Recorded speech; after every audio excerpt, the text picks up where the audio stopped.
nguhaye ikaze nkwifuriza no kugubwa neza aho uri hose, wowe wakoze subscription kuri Celebrity Rwanda. Uyu munsi turi itariki 25, umunsi uzwi nka Noheli. Abanyarwanda ndetse no ku isi hose baba bari kwizihiza umunsi wa Noheli, umunsi akana Yezu kavutse. Akaba ari nabwo uyu munsi BK Arena hari habereye igitaramo cya Israel Mbonyi yise Icyambu 3rd edition.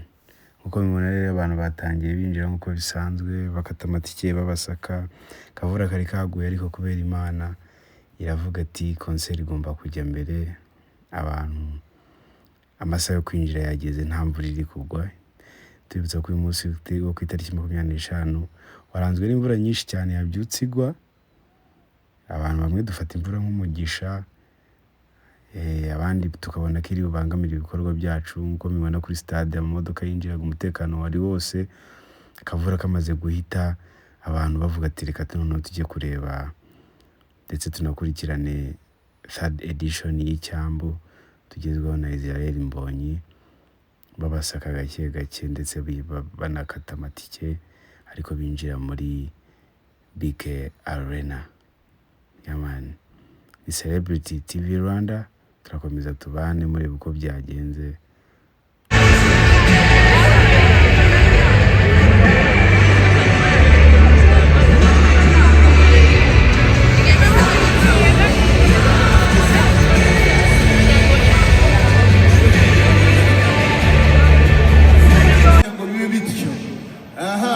Abo hakurya, haleluya.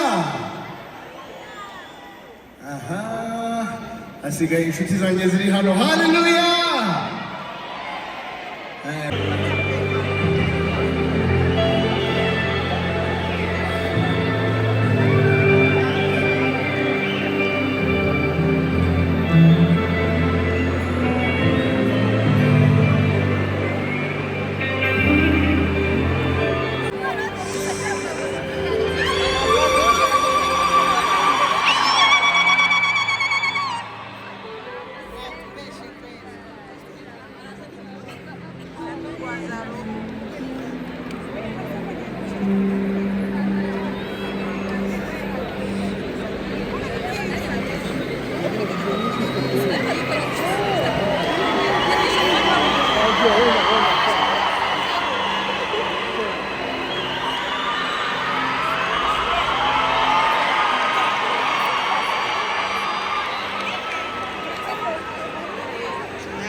I was lost in darkness, blind to the light, wandering aimlessly through the endless night.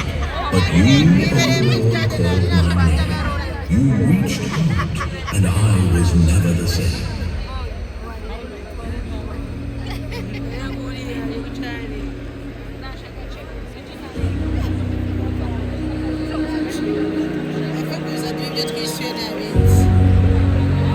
Through valleys deep and mountains high, you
nzagaruka nje gukora Imana nzi ko nzaza nicara kuri paradizo nk'abandi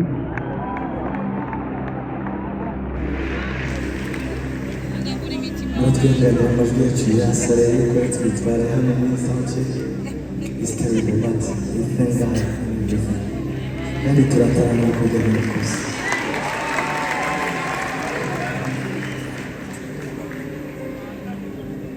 ngera mu Buhinde musonde naserutse mu Buhinde narahanze kabisa numvaga ntashaka kuhaba nasanze iyo sister wanjye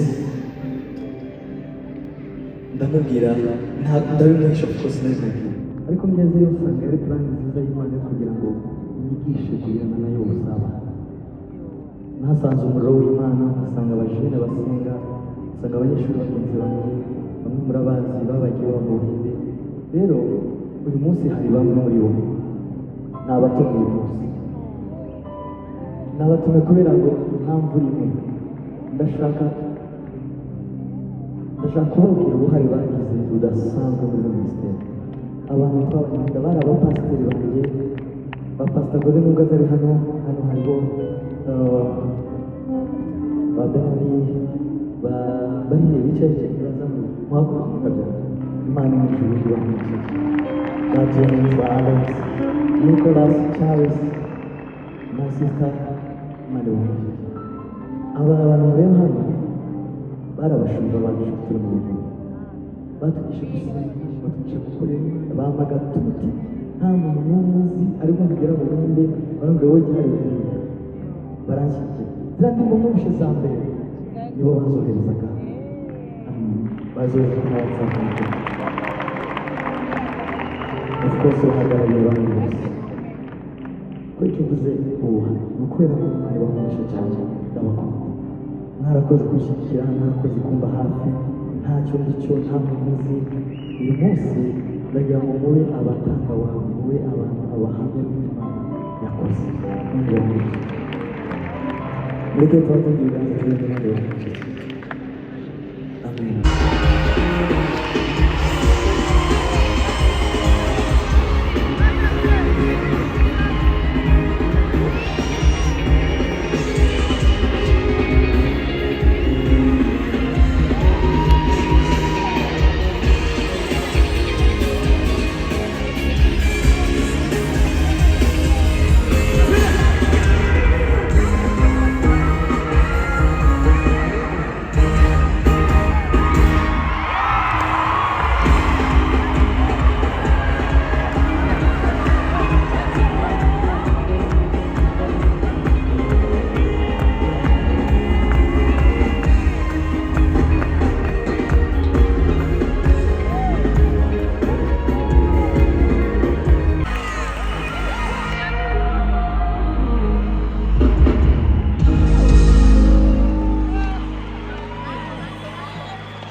wabishaka utabishaka birangira ubaye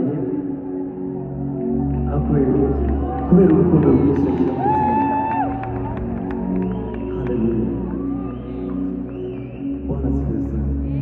Abantu bose bagiye mu buhamya, abantu bose bagiye bamujya iruhande, bamuba iruhande, bavuga urukundo agira mu manani batanga. Haleluya.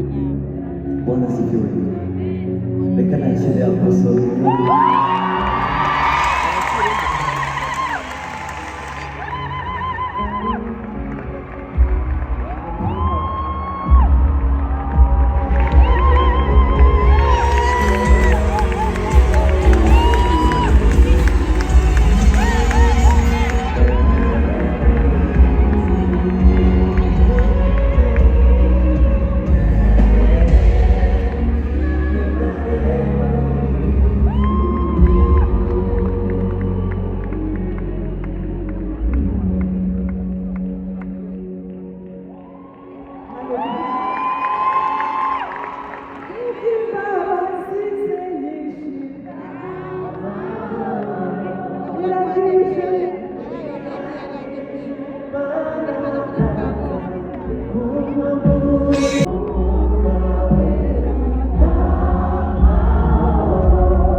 umukozi w'Imana Israel Mbonyi, dufatanye gukomera amashyi Imana yamuhamagaye.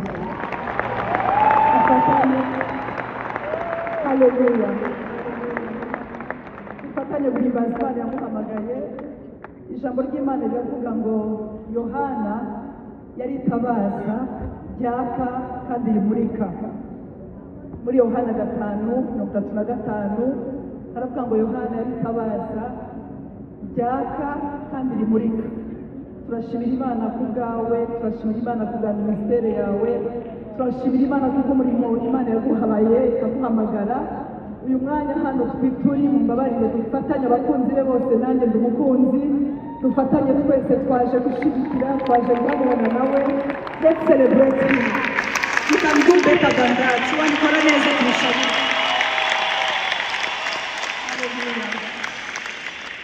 Nanone nagira mugire abavandimwe mwese duteraniye hano, Noheli nziza. Noheli nziza. Icyo nkundira umuziki n'abantu batarebana, kuko umuziki barawubyina tu, mushobora kuba mwicaranye mutarebana, ariko umuziki waza ukawukata. Ntabwo bikunda ko wapinga mugenzi wawe hari umuziki. Ndakwinginze niba uri hano usuhuza umuntu uri buryo ari bumoso uvuga uti kuko umuziki uraha turagendana tu.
byagenze icyo nzi cyo nuko iyo tumufite tuba dufite byose. There's a way the way he does it. All we know, we have him, we will be okay.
dufite playlist ndende cyane ariko amasaha yagiye.